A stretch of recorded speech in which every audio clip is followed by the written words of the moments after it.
Ladies and gentlemen, the moderator for this panel will be Naomi Torres-Mackie, pronouns she, hers.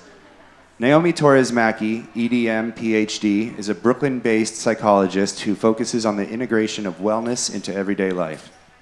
Dr. Torres-Mackie practices at Lenox Hill Hospital, is the head of research at the Mental Health Coalition, an adjunct professor of psychology at Columbia University, and co-founder of Nascent Consulting. Dr. Torres-Mackie earned her doctorate from Columbia University, where she completed her dissertation on stigma management and strength construction. She is also the author of Psychology Today column, Underdog Psychology, and regularly contributes as an expert source in media outlets such as Good Morning America, CNN, Time, HuffPost, Bloomberg, and the Wall Street Journal. Ladies and gentlemen, please welcome Dr. Naomi Torres-Mackie. Thank you. Thank you, Nick. Good to see everybody. Thanks for being here. Really excited for this panel. Two of my favorite things, creativity and mental health. So we're going to dive right in. We have some lovely panelists that I'll tell you a little bit about, and then we'll get into some questions. And then at the end, we're going to save time for Q&A from the audience. So if you have thoughts, you have questions, hang on to them. We're going to leave time at the end. Would love to hear from you. So first, we have Ari Cofer. Ari B. Cofer is a poet, writer, and author of Paper Girl and the Knives That Made Her and Unfold. She lives with her partner and their two pets in the Pacific Northwest. Ari's work has curated an engaged audience of over 90,000 followers across social media platforms and has been featured on sites such as BuzzFeed and The Mighty.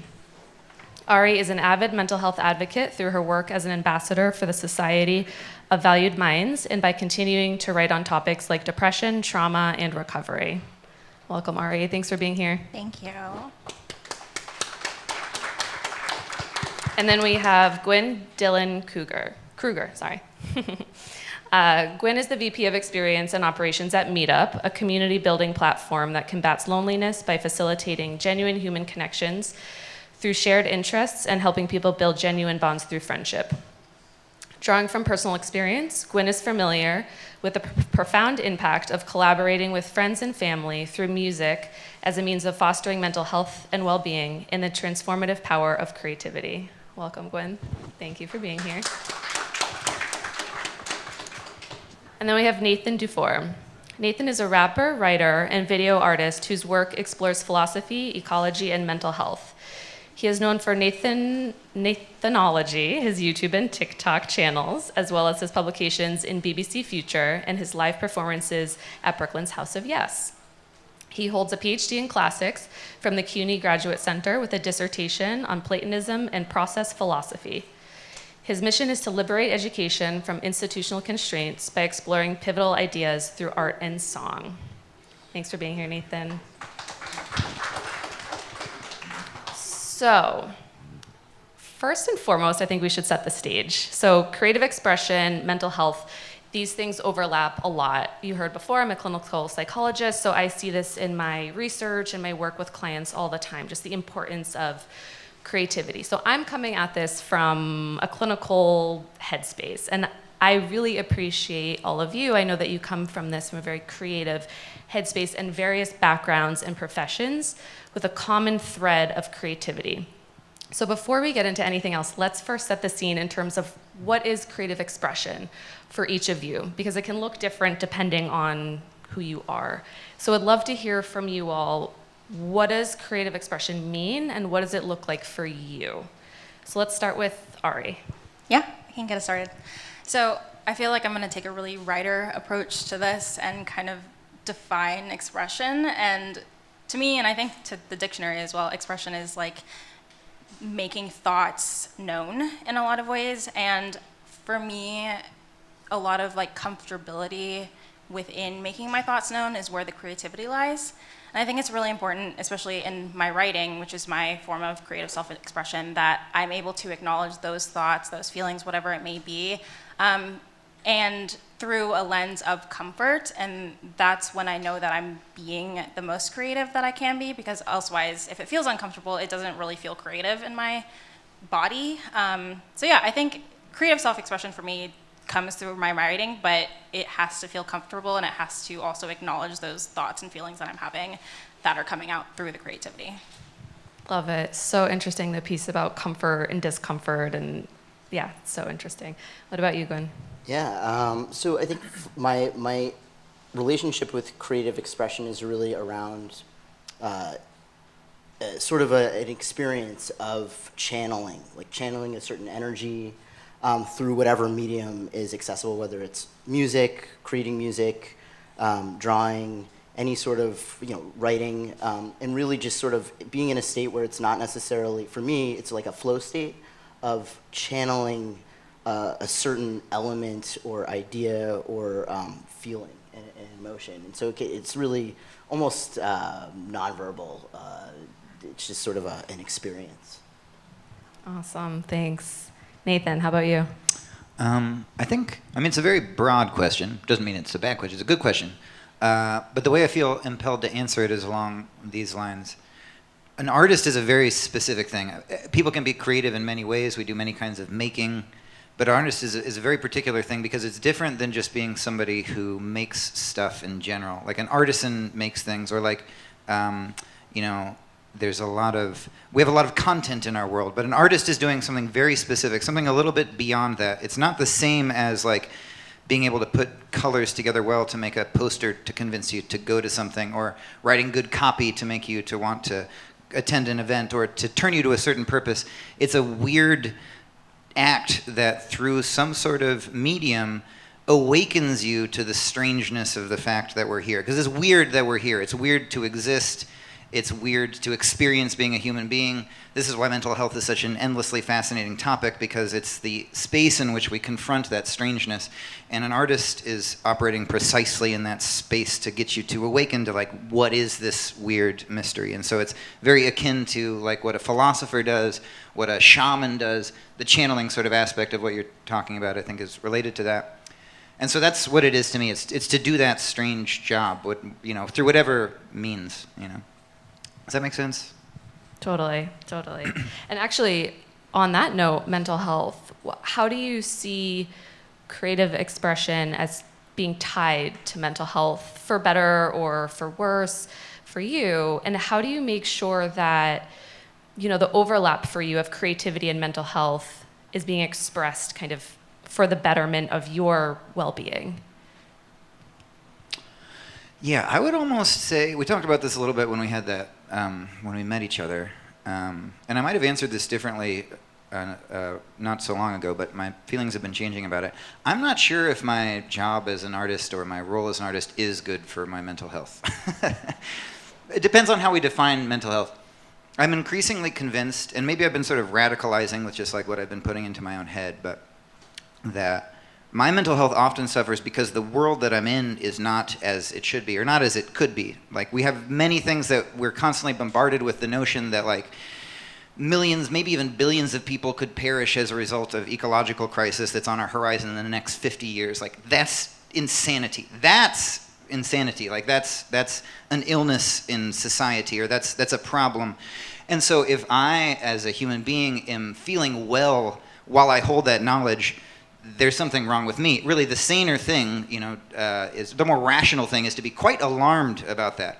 And so as an artist because a lot of my art deals with ideas pertaining to this, like ecological stuff and philosophical stuff pertaining to that, it's like I kind of have to go down into the trenches of that fear if I want to be honest about it, and dwell constantly in that crisis and that urgency, which is not pleasant at all. And if I wanted to feel better, I would find some way of neutralizing or turning off the sense of responsibility to talk about it, which is not to sound like super self-righteous or something, but I just mean that I think I would suffer less if I wasn't putting upon myself the responsibility to address those things creatively, And so I think mental health can be aided by creativity in the sense that you get the feelings out, but it's not a simple equation where by being an artist you feel better, Sounds like you have this sense of responsibility kind of to the broader world and community in a way that kind of takes from you.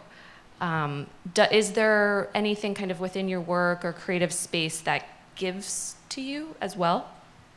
That's a good question. I mean, I do enjoy it. It gives me pleasure. I like hearing myself talk. You know what I mean?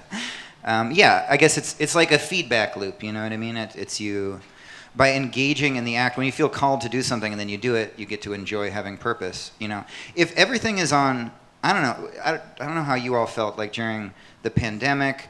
There was a crisis, and the crisis was scary, but crisis is also kind of liberating, because if you acknowledge that everything's in crisis, then there's order to your life. You're not just stuck in the sort of gray matrix of it all anymore. And when the protests were happening, at least I was here at that time, and you were probably wherever you were. You were definitely wherever you were, of course you were.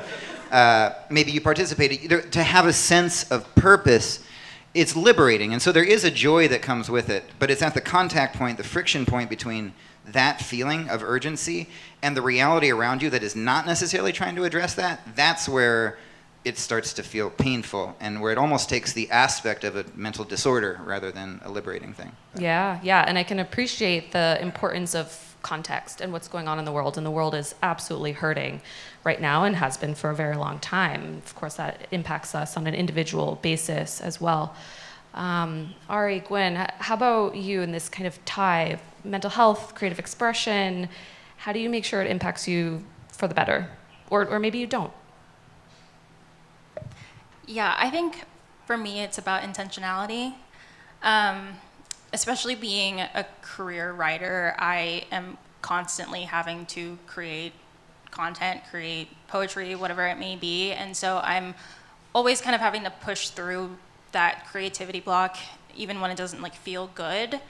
And so there are those times where I'm creating and I'm creating just to create, and that's okay. But when it comes to my mental health and when it comes to me feeling some type of liberation through my writing or whatever art form I'm practicing at the time, it comes down to being really intentional about, this is something that I'm writing because I really want to process this thing that happened, or this is something that I'm creating because I want to explore this side of myself. And diving into that side of it really helps me kind of settle in my mind and help me understand why I'm creating and feel good about creating. And in those cases, talking about what my art can give to me, my art gives me a lot of well-being through those kinds of actions. But otherwise, if I'm not being intentional about the art that I'm creating, then it's not really always beneficial to my mental health. Not always detrimental, but not always beneficial.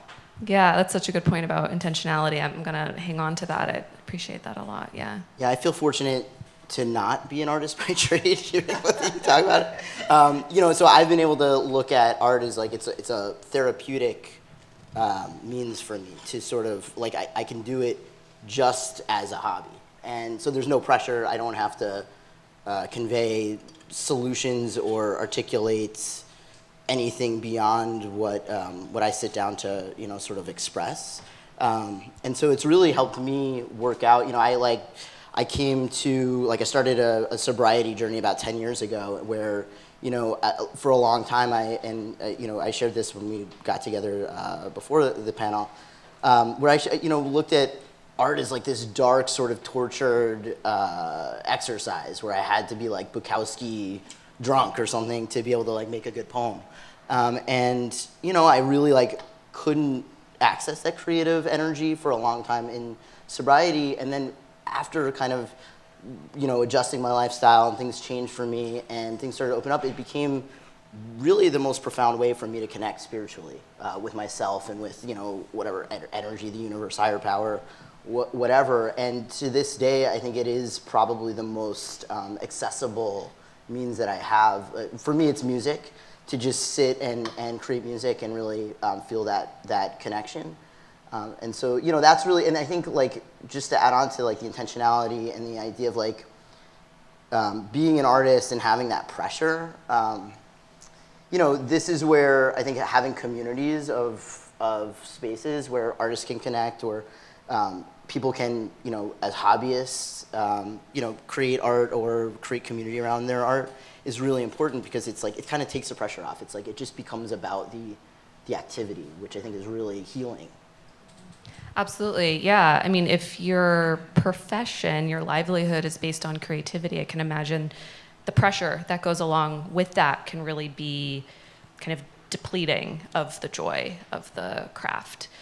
Oh my goodness, you're making me think of so many different things at once. Where do we want to go here? One thing you mentioned made me think about mood states.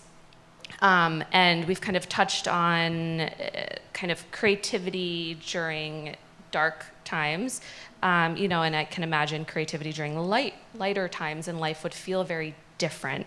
So I'm curious for each of you, what does that look like for you? Does your creative expression change or shift depending on kind of where you are in terms of your mental health and your mood states?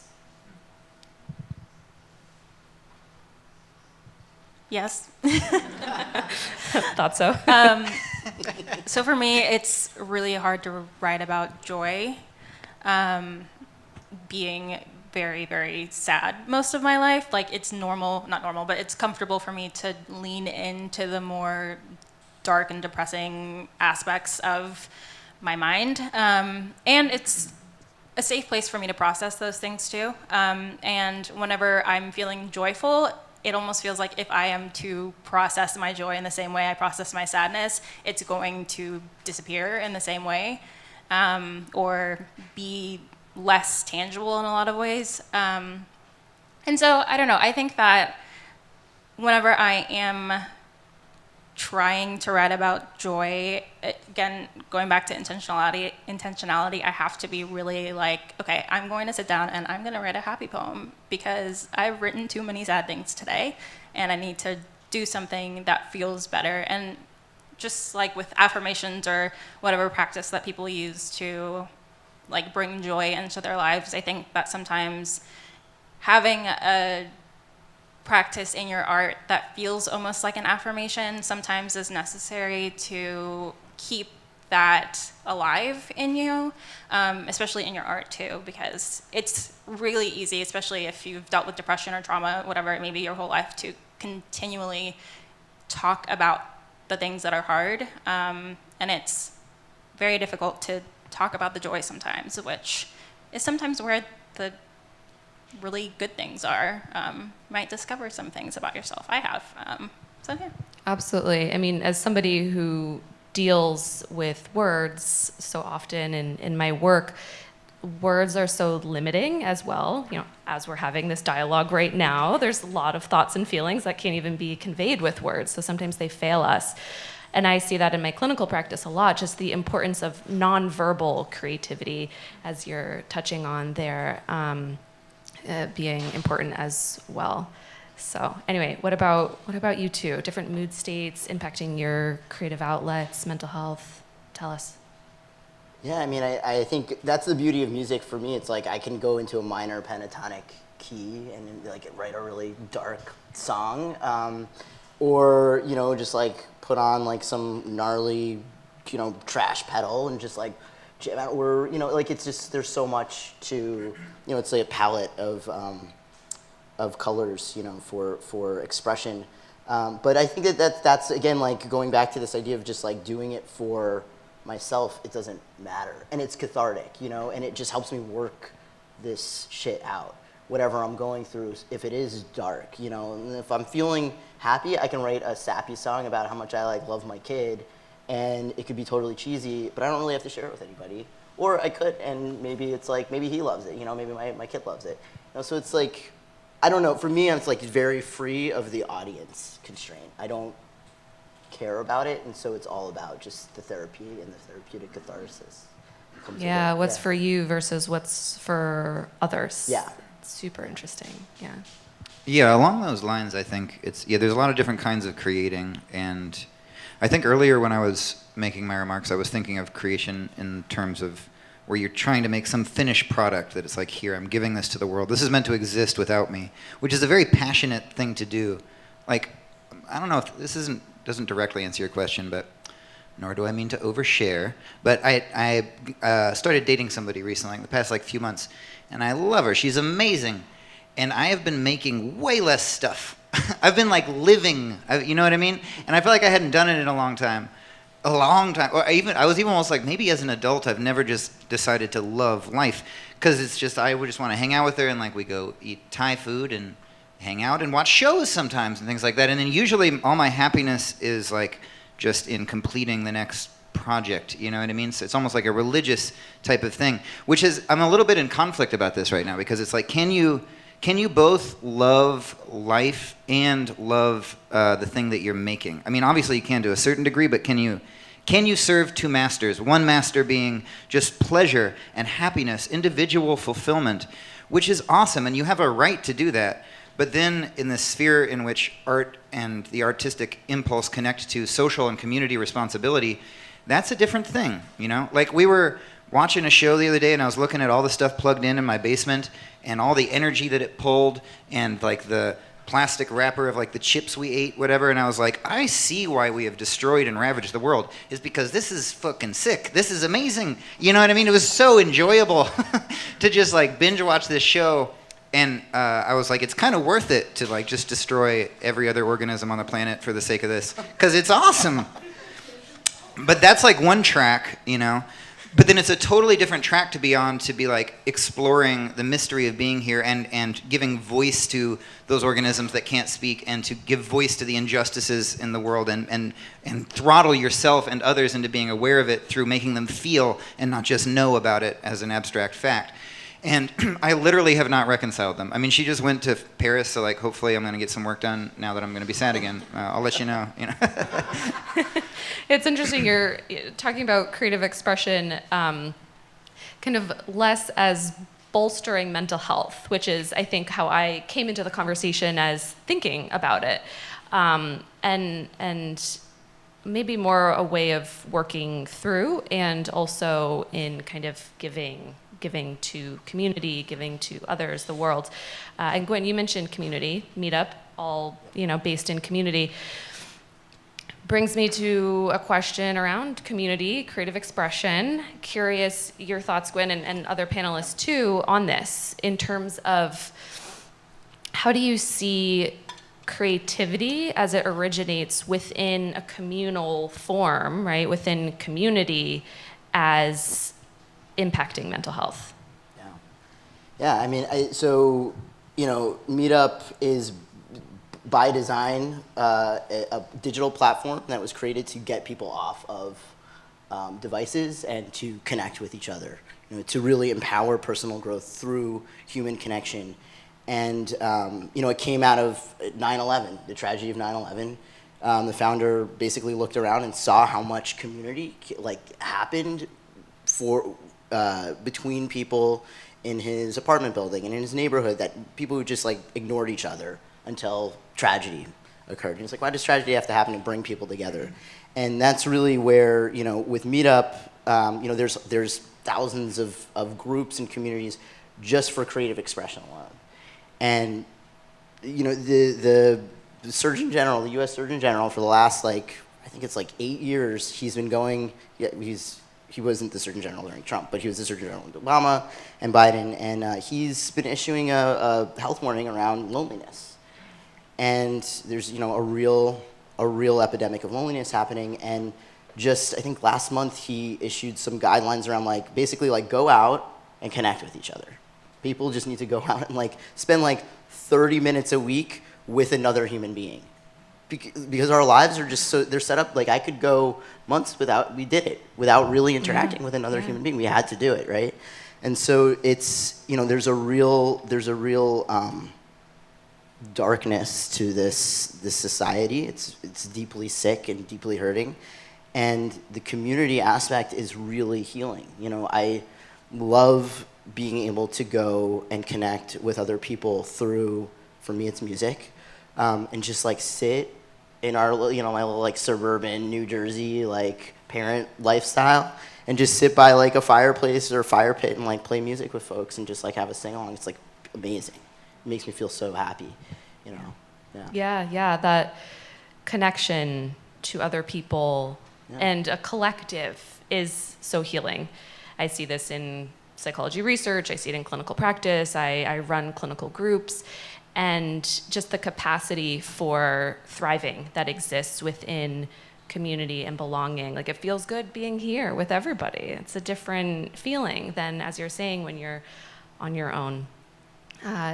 Nathan, Ari, any thoughts on community, creativity, how it's generative for mental health and well-being? What have you seen? Yeah, I think I have similarly to that. On the other side of the coin, social media, I think, has been really important to me as far as building community. And social media gets a bad rap for a very good reason. It's actually terrible in a lot of ways. But social media also has given me so many things that I did not have before deciding to build a platform. On the writing side, I have met writers from all across the world who have not only shared their poetry or other writings with me, but have also connected with me to tell me about how much my work has meant to them. And that in itself is something that I would not have ever gotten before social media was the way it is right now. And then also I've been working with the Society of Valued Minds for the last couple of years, and it's just an online community of influencers and other artists who mostly deal with mental health conditions on their own. And we've come together and built a community where we talk about how creativity can help our mental health and how minds are valuable, and to really think about how our creativity really is such a key part in who we are and why we operate the way that we operate, and to not kind of push that down.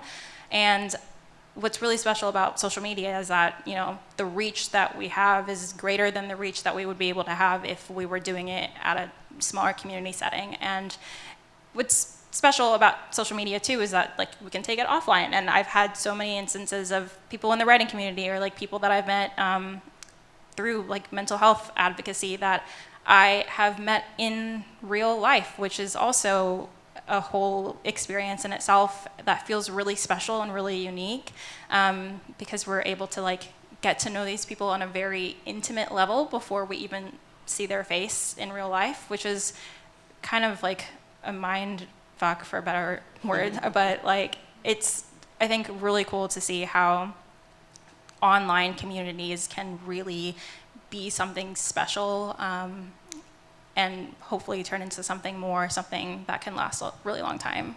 Yeah, and going back to your point about intentionality, how do you use social media? How are you intentional about it, and the duality of social media?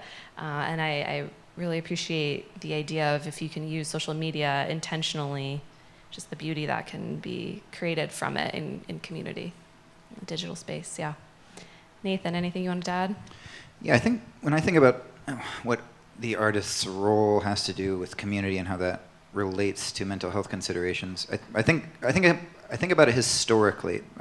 I'm mostly a student of the roots of Western civilization, or early Greek antiquity, because that's what I studied in school. But I think this is true of other civilizations as well: indigenous American civilization, East Asian civilization, pretty much any early civilization of which we have record. The artist had a role of bringing the community together and telling the community in a continuous cyclical way its shared myths, because there was a shared myth. And I don't mean myth like something that's not true. I mean what we all believe about our shared origins, our relationship to the place that we're from.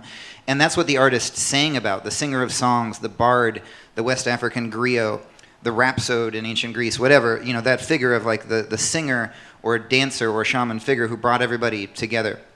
I think we have examples of that, but our culture just doesn't have a shared myth anymore. We're very segmented and atomized and stratified. And so our greatest artists, the artists who rise to the greatest acclaim, they're having to play a role, but they don't really have a myth to sing about. So they sing about themselves, or they sing about romance, or they sing about whatever they happen to sing about, or a rapper raps about themselves, And it's not that there's not shared community information in that, because maybe they're standing for the struggle of a whole community, like hip-hop has done that for the black community traditionally. But we don't have a unified experience on that level of how we understand ourselves anymore. So it changes and destabilizes the whole thing. And we have religion over in one pocket, and that's, you choose what religion you want to be, or choose to reject the whole thing. Choose what your favorite genre of a given art form is. Even the concept of genre, the way that breaks things up, we just don't have the same mechanics of creating community that we once did. But I think it's possible, and I think that social media actually, again, as you point out, for all of its foibles, and all of its pitfalls, it does create an opportunity for that, because you have made a platform that is about bringing people together, not around you because it's you, but because you have something in common with them, and so you're in shared dialogue. And I've had the same good fortune to a certain degree, and that's started my whole career. That's why I'm up here. And you are creating community for its own sake as well. So there is hope in our technologically changing conditions, in the same way that those technological conditions can disrupt and alienate us and affect our mental health for ill. I think they can also, in a strange, paradoxical way, bring us back to those early roots of what human expression was about, which was this community function, rather than an individual self-commodification function, which in the heyday of popular culture in the 20th century, it became for a while, if that makes sense. It's interesting because I was just reading an article about how malls are now becoming like pickleball. They're pickleball courts in malls now. Malls are becoming like pickleball they're arenas? Like the whole, Every mall. Every mall, yeah. Every single mall is going to be. Pickle malls. But this is like, there's the malls, the spaces of this like intense like 80s, 90s, early 2000s consumerism is now taking on this totally different landscape where the stores are closed and they're becoming their playgrounds, for folks. Community spaces. A third space. Yeah. A third space, yeah. It's like a Starbucks. I used to work at Starbucks. They used to call it the third space. Same idea, like the town square. But it's interesting because, people don't need to go out to buy anything anymore. So what do you do with all this space? Similarly, in the city, all of the office spaces are closing. And now it's like, what are they doing with the space? Or refabricating for dwelling. Well, and play. Right. Play, it's a form of play. And I think there's a big overlap between creativity and playfulness. Yes. And our artistic expression, creative expression, of course, as you were saying, Ari, and I think you too, Nathan, that it can be dark and a manifestation of some of, our deep, hard feelings. But the expression of it takes some play, even if there are some difficult feelings attached to it. I'm curious about this idea of playfulness and play, and if that ever comes into play during your artistic expression for any of you. This is more of an anecdote than anything else. I have a group of friends who are also writers, and we try to every week get on a Zoom call, because we all live across the country, and write together. And it is really fun in a lot of ways, because sometimes we have like a really silly prompt and we put on a timer for 5 minutes, and it ends up being the most devastating piece of writing I've ever read in my life that these talented writers are producing. But at the same time, after we read back these poems that we write, we look at each other and we're like, we're holding space for that, but also like, what was that? Like, that was really like intense, but then we also have this space to kind of like laugh it off. And I think that also plays back to the community aspect of it. Being able to incorporate other people within your art sometimes like make space for that element of play. Sometimes when you're creating by yourself, it's easy to just write something or like make a piece of music and then just kind of shelve it and not think about it for weeks or months. But incorporating other people into it, or even just opening up the floor, can invite other people to appreciate it as much as you do. And it doesn't always have to be in a deep, dark, sad way of like, oh wow, that's the saddest thing I've ever read, but like, you can have fun with it too. Yeah, I appreciate that. It makes a lot of sense. Yeah, I'm glad you brought this up, because I think maybe one way that I would frame what ideally is happening when an artist is succeeding in fulfilling themselves, but then also fulfilling their role that I believe is a real role of bringing community together, is when the artistic act for the artist and for the audience member, for whoever's participating in whatever way, is a convergence of work and play, like reclaiming that convergence. Because I think if I imagine what it was like to be an early human, there is a form of play in that. Even like the Eden myth is about that. You're cultivating the garden, but it's a form of play and a form of work at the same time. And art is work. To be good at it, you have to put in the practice. You're not just going to be awesome at the guitar as soon as you pick it up. You're not going to do your best paintings first time you pick up a paintbrush. So there is work, but the work is not obligation bound. It's a form of play. Or there's not even a word for it. It's whatever work and play are when you completely dissolve them into one solution. And that is precisely what our society is missing, I think, in a lot of ways. It's because we clock in and work, and then we clock out and we play. We do something that is not an end in itself. We work at the checkout line, or we go to Zoom meetings to promote our company's next product or whatever, and then we clock out, and then we go dance and take ecstasy and like feel free. But ideally, we wouldn't have to have that division. The ideal society is one where those two things are one act, like the life processes that we need to grow food, to eat, and to celebrate being alive, which is the only other thing there is to do. There's grow food to not die, there's have sex to keep having us, and then there's playing around and making art. That's really all there is, you know what I mean? And all of those can be done as a form of work play in that conjoined sense, I think, so.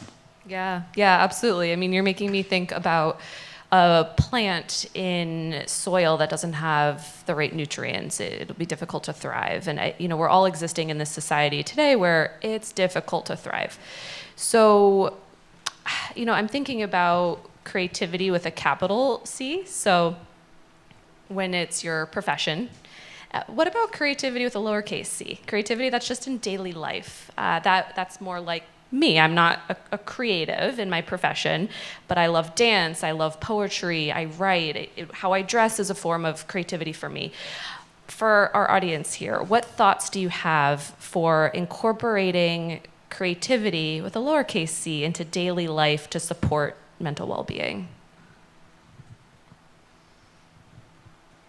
I think being unafraid is one really big aspect to being creative. When I talk to people who come up to me and they ask, like, I want to be a writer, how can I be a writer? Or I want to like create some type of art, how do I do that? And most times I say, like, just do it, which feels like a cop-out answer, and I understand that. But for the most part, I think a lot of the hesitation that comes with starting some type of creativity practice is rooted in some level of fear. And I think if we kind of get rid of that fear of like having to create good art, then you can just create and not be worried about how it's going to be perceived by other people. And I think some of the best art can come that way when you're not worried about what other people are going to think about it, and just kind of be unapologetic in the way that you approach it. Because really, you're the only one that's going to create the art that you're going to create. I mean, we hear really amazing music all the time. We read really great poetry all the time, or whatever it may be. But at the end of the day, like, your voice is the only voice that is yours. And so you're the only one that's going to create something that is yours. And so that's what people are going to appreciate if you choose to share it, and you don't have to. So yeah. Yeah, so creativity as self-affirmation, self-definition, stepping into it, even if you're afraid, moving beyond that. Yeah, I love that. Thanks, Ari. Yeah, I mean, I guess it's like what else are we going to do with our time, our finite time on this earth? Like what Nathan said, like we can work. Like our society is basically set up to be like work until you drop. But it's almost like a form of resistance against capitalism or that system is to be joyful and to have rest and to do things for the sake of pleasure. So, I mean, I could binge watch a TV show. That's nice. I like to do that. I could cook a delicious meal. That's artistic and creative. I could, there's being creative to me is like, it's like fun. It's just fun. And it feels good. And it's a nice way for me to feel like I'm fulfilling my purpose as a human, which is sort of, at this point, an act of resistance in the face of everything else. Yeah. I think, I forgot what the question was, but I remember the vibe of it, so I'm just going to just go for with it. My response is biased by maybe some of my philosophical preoccupations and religious or quasi-religious preoccupations. I really like the idea, it shows up in various theologies, both Western and Eastern, the idea that, we're all one I, ultimately, not like an I that sees, but like the pronoun I. There's one observer, which is the universe observing itself. And we hear these kinds of things often, like you'd see it in a meme or something like that. You're the universe enjoying itself or whatever. But the invitation, I think, of philosophy and of art giving expression to such ideas is to like, okay, so you understand that idea rationally, actually live it. Actually live constantly in the strange mystery of being here and live as though you are being watched by the ultimate eye, which is everyone and yourself. So your every move, the panache with which you put that, leftovers into the microwave or whatever you do, act in that attitude that you're part of this dance and it's a performance in a way, which doesn't mean you should feel paranoically like you're being watched, but to act as though your best self is watching you and enjoying the show, which then informs your actions in a way where the things that are best for your mental health as an individual, the things that are best for your community are going to start to converge. Going to be like, well, do I want to watch the movie of my life back at the end and see that like I did microwave shit the whole time? Like probably not, you know what I mean? I want to have cooked most of the time, you know what I mean? Or whenever possible, I want to have grown my own food, not because I need to, but because it makes it so my life is rich and I'm participating in the entire thing. And so then your whole life is this dance. You know what I mean? And I'm not saying I'm good at that. I suck at dancing, both in the literal and figurative sense of what I'm talking about. But I think that's where the lowercase creativity, the more generalized thing, becomes something where you're living you're living the mystery. Sure, yeah. And I think a really important takeaway here is you don't have to be good at whatever the creative practice is to find joy in it, or enjoyment. It doesn't have to be joy. Sometimes joy is maybe even too much to ask when we're struggling, and that's okay too. But we have a few minutes left. I want to leave some time for questions, but I would love to get a final thought from each of you. Something that wasn't said, something you want to leave the audience with. Give us one more, something to hold on to.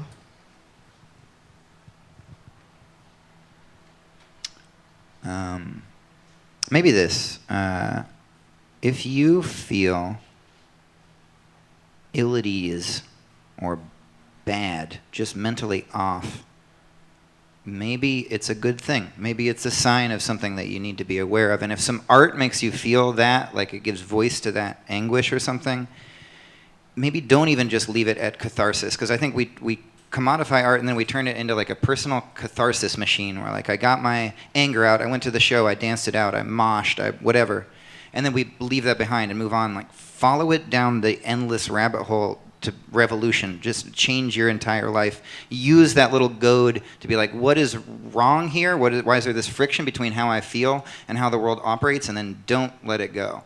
I mean, my whole mental health suffering thing, if we were to classify it and, by like the statistical manual of disorders or whatever they call it, is OCD. That's what I've struggled with as a human and as an artist in general. And I took a long time finding a therapist, but I finally found a therapist who worked for me, and the first thing she said to me was, your textbook OCD, but I don't say the D because there is no order in reference to which your thing would be a disorder. It's just disorder everywhere. It's chaos everywhere. We're making this up. The universe is making itself up. So when you feel yourself unraveling, don't go like, I got to tie that up. Be like, all right, I'm going to keep on pulling that shit just endlessly. And art that makes you feel like you're actively pulling it when you're experiencing it or making it is precisely where to pull. Carl Jung says, where your fear is, there is your task. So it's like, if it's making you feel uncomfortable, like that's the path. Don't fix it so that you can go back to work. Don't go back to work. Or when you go back to work, act crazy, Totally, yeah. Thank you, Nathan. I'm just going to I'd say all of that, like, yeah, that resonates a lot. And then I think with that, when you go into that sort of groundless space, connection can be the grounding point. And so having your team, your community to help as you navigate that groundlessness and that, like, the just do it of the creative mode and mindset, like, that is so valuable. So we're not alone in this. We can do it with other people, and we can build those communities. And that, I think, is a really important part of all of it. Thanks, Gwyn. I think too, it's a little bit different for me because I am like a career writer, but I touched on it a little bit earlier. You don't have to share everything that you create. And that has been the biggest like liberation in my creative journey, my mental health journey. I at first thought to be a good artist, I had to share constantly, share consistently, share widely, and that really impacted not only my work like lessened in my personal value. I didn't think that the work that I was creating was as good as it could have been. But then it also impacted my mental health because I was creating things that people were seeing, people had access to, people had opinions about, that didn't really align with my opinions about it. And the most freeing thing for me has been to write something and then just put it away and let nobody see it. And if I do want to revisit it in, a week or a year and share it, I can. And then I have the freedom and the autonomy and the intentionality in doing so. But really, art is yours, creativity is yours, and I think that's really important to remember. You don't have to commodify it. You don't have to make it into something bigger than what's inside of you. If you make it, it's good and it's worth something because you're worth something. That is the perfect note to end on. Thank you, Ari. Thank you all so much. I think we have time for a question or two. Folks, if you do have a question, please wait for a mic to arrive. So well organized.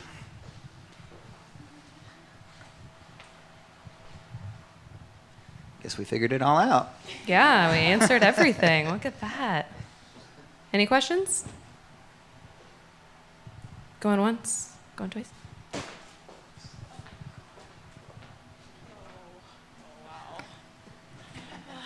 You don't have to use it. I can repeat your question if you prefer. Okay.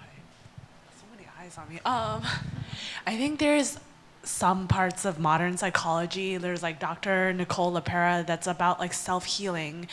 And there is a part of me that doesn't quite agree. And there is a part of me that thinks there's a lot of things to be learned. But I don't know. Sometimes I struggle with like the Western notion of psychology. Do you think that's fair? Yes. Well, 100%. 100%. So, this is a pedestal of mine. I'll try to be brief. But psychology was founded with a very, very, very narrow mindset, a white Western mindset. And it only, in the most traditional sense of psychology with a capital P, serves very few individuals. So, as a field, a lot of us within the field are, constantly working to shift the narrow scope of psychology. But you're right, the focus on the individual it doesn't make sense in a lot of contexts. It doesn't make sense in terms of what we know about thriving and healing, this sense of belonging and community as we were touching on before. I mean, in my opinion, that is just central to finding what can feel good about being a human, against everything else that we've been touching on tonight. So, yes, and I could say a lot more, but I'll stop there, and thanks for the question. Yeah. Did you want to? Yeah, sure.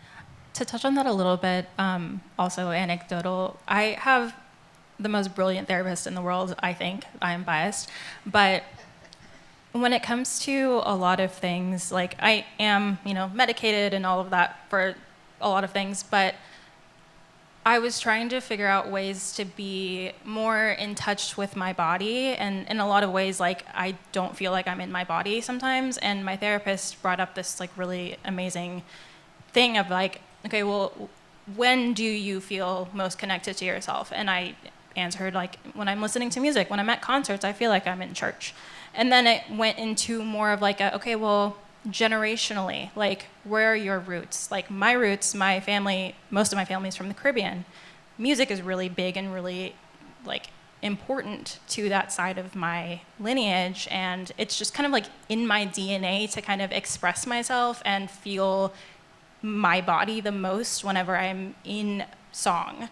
And it's not something that I had realized until I had like conversations about like more holistic view of therapy and mental health, but I do think it's interesting to like have that conversation of like what that means in a broader sense. Yeah, I like that you brought up the body. It took the whole talk to finally get to it, but yeah. we are bodies. I'm glad you asked that too, because what I always think about, and again, I'm biased by being into philosophy just as an interest, but to me, what I always find surprising about modern psychology is how could we not have it incorporated in philosophy in general? And it was at a time, even in the Western tradition, way before modern psychology existed, that it's like if you're going to ask, if you're going to say I don't feel good, and then you're going to say, why don't I feel good? That leads to the question of what is good, which is a really big question. But now we have a society that's relegated that to, like, you ask that in an ethics class in Philosophy 101 where you read Plato's Republic or whatever, and then stop asking it. And then you go to your psychiatrist and get, and you unload what's on your heart and you get medication. But that's one conversation. You know, what is actually the nature of the good? What is going on here? And how does that relate to how I'm feeling as a little subjective node in this throbbing, pulsing, interrelated mass that the universe is? That has to be one conversation. It doesn't mean that a philosopher so trained is your best bet if you're feeling bad now, but there should be some interrelation of those things, you know, and I don't think that there is, so I think it's a good question.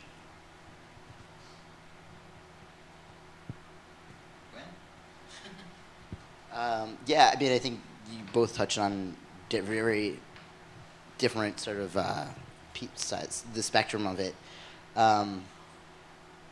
I don't know. I honestly, like, having really been very not in touch with my emotions for most of my life. I'm very, like, in my head kind of person. I've found it very helpful to work in therapy with, like, that embodiment, that idea of, like, how do I get more in touch with my actual embodied self, and what does that look like? And, like, I don't really find that, like, any Western psychology is really, like, does much with that beyond, like, I don't know, I mean, I guess meditation, which is all, you know, that's not Western. But yeah, it's all very limited. I think Western psychology and Western philosophy is like, it's a, like, white, old, you know, white men. What do they know? Yeah. The idea of mental health, it's a lot more than really just our minds. There's physical, spiritual, cognitive, emotional, intellectual, all of these things make up our well-being. When we focus on one narrow slice of it, we do ourselves a disservice. Yeah. Do we have other questions?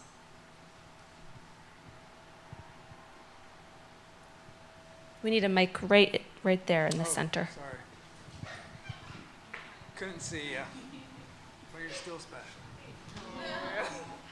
So this is not much of a question. It's just a reply to Ari. I got here late, so I didn't hear the whole entire conversation. But the last thing that you said before we went into questions was talking about writing and just putting it away. And that's been something that's been on my mind recently. Actually, I've had a conversation about it recently as well. Being a creative and making art and claiming it as mine and, like, not having to show it or present it for a pat on my back. Like, it's mine already. I know that it's beautiful, it's good. Maybe it's not the best thing that I've ever made, but that doesn't matter because the process was what mattered there. I saw this little reel just recently, and you guys probably touched on this, but it was about creativity being a practice versus being a performance. And I realized that for such a long time, I was looking at my creativity as a performance all the time because that's what we're doing right now. We have to make money. We have to survive off of the things that so we're always performing and it has to be the best every single time. But how about just doing it because it feels good and not having to show everyone every single second and feeling like you have to be judged on that. So just saying that I resonated with you and yeah. No, thank you for that. That is exactly, it embodied exactly. It's, whenever I go to share my work now, I have, like, this little mental checklist in my mind, and I'm like, okay, do I want to share this piece of art, whether it's, like, literal art or a poem or whatever, because I'm seeking validation? Do I want to share because I really like it and I just want people to see? Do I want to share it because, like, I'm trying to go viral? Like, what am I trying to do? And if it's not something that's really good for my head or something that's, like, I could like say that it's like worth it. I'm like, okay, well, if I'm looking for validation, like maybe I just send it to my partner, or maybe I send it to like the group chat, and I'm like, hey, y'all, I don't need feedback. I just want this out in the ether so I can stop thinking about it. Or if it's something that I really am like wanting more people to see, like setting boundaries within myself, like, okay, I'm gonna turn off the light count so I don't think about or associate my worth with how many people like this thing that I posted. Because that is really what ruined my mental health, especially like with Instagram. Because algorithm is gonna algorithm, and one day you're gonna get 20,000 likes, the next day you're gonna get 40. And there's no way for that to be healthy. So I think really understanding like why you're wanting to share, for me at least, has been really beneficial. But then yeah, writing just because you want to do it and not because you want something out of it, I think is really important for your own head. I think we have to wrap up there, but this has been so lovely. I really appreciate each of you, appreciate the audience and Sound Mind for having us. Enjoy the rest of your night.